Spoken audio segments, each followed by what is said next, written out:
तुम्हारी हिम्मत कैसे हुई मेरी नजरों के सामने आने की? तुमने मेरे पेरेंट्स को मार दिया और अब क्या तुम मुझे भी मारना चाहते हो?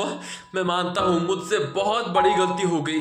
8 साल पहले तुम मर गए हो ये सोचकर तुम्हारी मॉम बीमार हो गई, इसलिए तुम्हारी नानी और दादी उन्हें लेकर अमेरिका चली गई और तुम्हारी वाइफ मेरी भाभी वो 8 सालों तक तुम्हारे मौत के सदमे से उभर नहीं पाई और जिंदा लाश की तरह जीने लगी।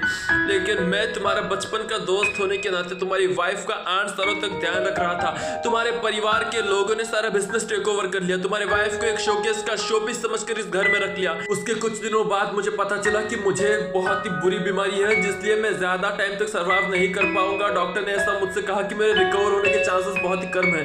उस वक्त जो डॉक्टर तुम्हारी वाइफ का 8 सालों तक ध्यान रख रहा था उसने मेरे सामने तुम्हारी वाइफ से मैरिज का प्रपोजल रखा और मैं सिचुएशन के सामने बेबस होकर तुम्हारी वाइफ की शादी उससे करवा दी।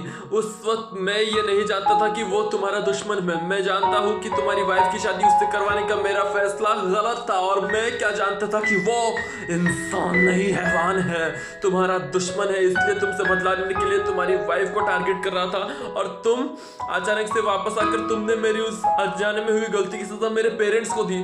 तुमने मेरे डैड को मार दिया। उस आदमी की मौत से मुझे बिल्कुल फर्क नहीं पड़ता, लेकिन तुमने मेरी मॉम को मारा है। मेरी इस गलती की वजह से तुमने मेरे पेरेंट्स को मार दिया। नहीं, मैं तुम्हें कभी माफ नहीं करूंगा, कभी नहीं।